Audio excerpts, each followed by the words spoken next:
This is BBC News, our top stories. Can Emmanuel Macron forge an agreement to prevent conflict in Ukraine? The French president is in Kiev after apparently productive talks in Moscow. The UK government announces its delayed plan for cutting the National Health Service waiting list backlog. No one will wait longer than 2 years by July this year, and the NHS aims to eliminate the waits of over 18 months by April 2023. And Canada's Prime Minister Justin Trudeau says protests against COVID measures that have paralysed the federal capital have to stop.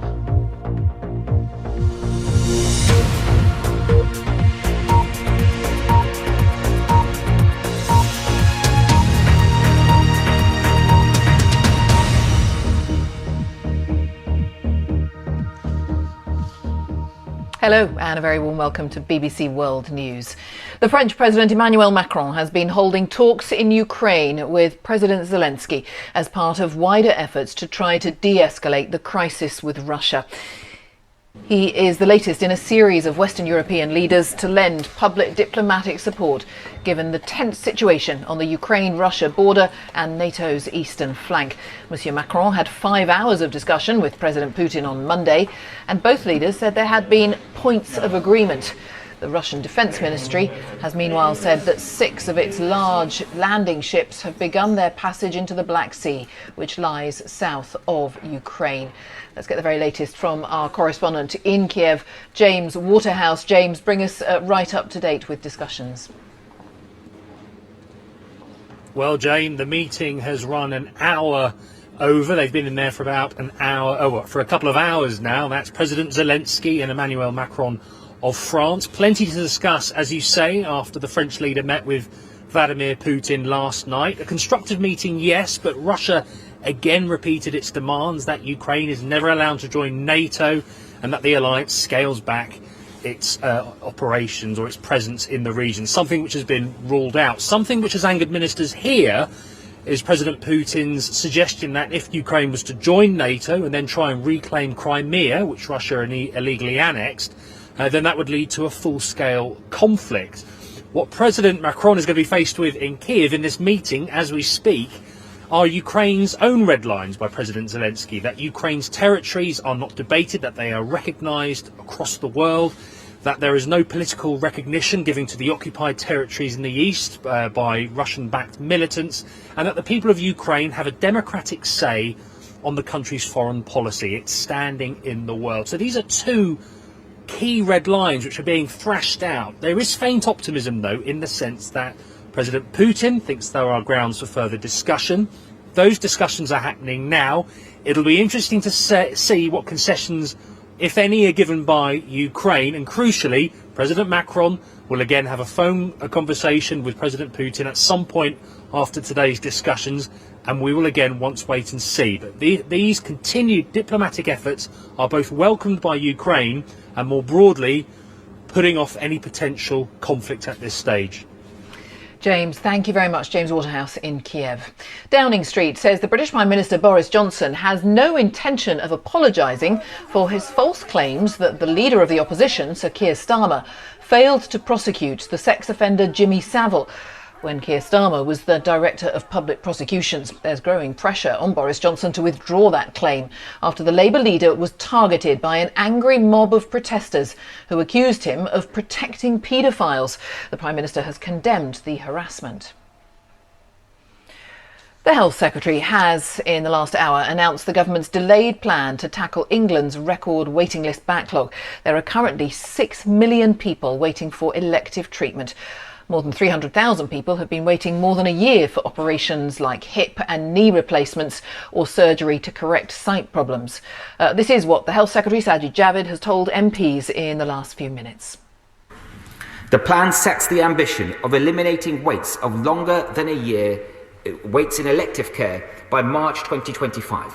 Within this, no one will wait longer than 2 years by July this year, and the NHS aims to eliminate the waits of over 18 months by April 2023 and over 65 weeks by March 2024, which equates to 99% of patients waiting less than 1 year. Sajid Javid. Canada's Prime Minister Justin Trudeau has said ongoing protests in the capital Ottawa against COVID restrictions have to stop. The city centre has been paralysed for 12 days by hundreds of parked lorries. Ottawa's Mayor Jim Watson wants 1,800 more police officers and on Sunday declared a state of emergency in the city. The oil giant BP has reported its highest profit for 8 years amid soaring oil and gas prices. The company made £9.5 billion for 2021 and saw its profits rocket in the final quarter of the year. But for households, these climbing energy prices have caused a huge increase in bills. Now, children who watch or listen to the BBC's CBeebies bedtime stories in the UK have been used to celebrities reading them. Dolly Parton, Ryan Reynolds, for example. Well, now they can look forward to a story read by the Duchess of Cambridge. She has recorded reading The Owl Who Was Afraid of the Dark by Jill Tomlinson.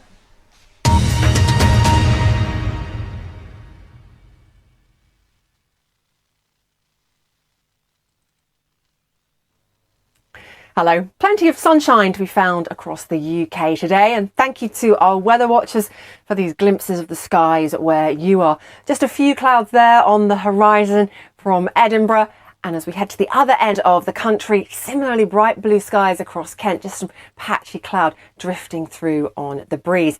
Big difference though in the way things have felt outside. Arctic air sits across Scotland and Northern Ireland now. Atlantic air still clings on to the south, but all the while the cold air is ebbing its way further south behind this band of cloud and rain, which is a weather front separating out the two. Some more rain this evening for Northern England, also getting into North Wales and the North Midlands as that front just sinks a little further south. To the south of the front, very mild again. To the north of the front, we're looking at a frost, particularly for Scotland. And then through Wednesday, the front slowly continues its journey southwards, such that actually I think for some parts of Northern England, Wales and the Midlands, temperatures will come down through the day as the sky is clear and the front carries its cloud down into southern counties of England. To the south of the UK, it will still be feeling mild, but it's going to be a windy day across the board, and the strength of those winds will just add into how chilly it's going to feel, especially across northernmost reaches of the UK through Wednesday. Temperatures for Scotland down the lower end of single figures in many areas.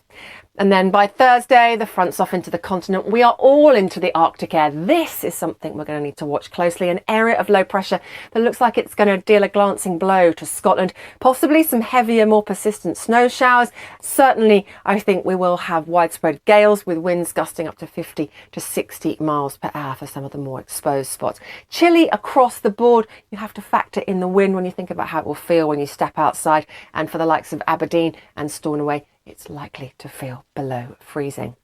Thursday into Friday, that little feature's off towards the continent. High pressure builds. That will actually mean the winds fall light, and with a still start to Friday, a widespread frost, risk of ice especially, where there will be some showers on into the early hours of Friday across Scotland. Friday, a day of faultless blue skies for the majority of the UK. Lighter winds, it may feel a little milder, but overall a cold end to the week. He's got it! And The first male figure skater from Great Britain to win Olympic gold, John Curry was a trailblazer on the ice. I wanted to skate better than anyone I had ever seen skate before. But off the ice, the impact of his life and career was even greater. John gave voice to a lot of us who sometimes feel unwanted. John Curry, floating on ice, Saturday at 5:30 on the BBC News Channel.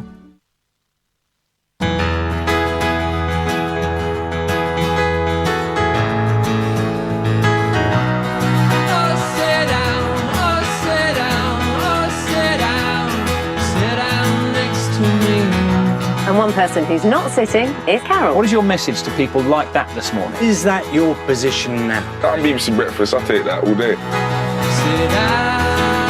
BBC Breakfast. Join us on the best seat in the house.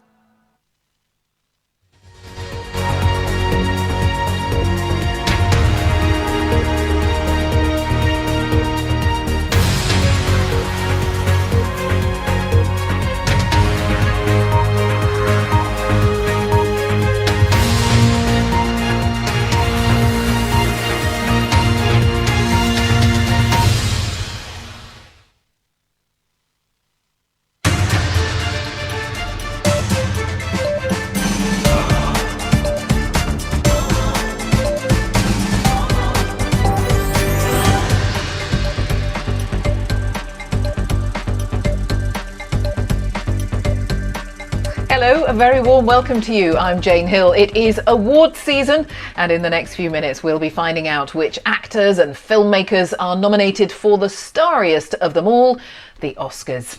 With me for this BBC News special is the film critic Jason Solomons. Lots to talk about in the next hour. We'll be live in Los Angeles very shortly for the first round of announcements. First, though, let's just remind ourselves of some of the top contenders.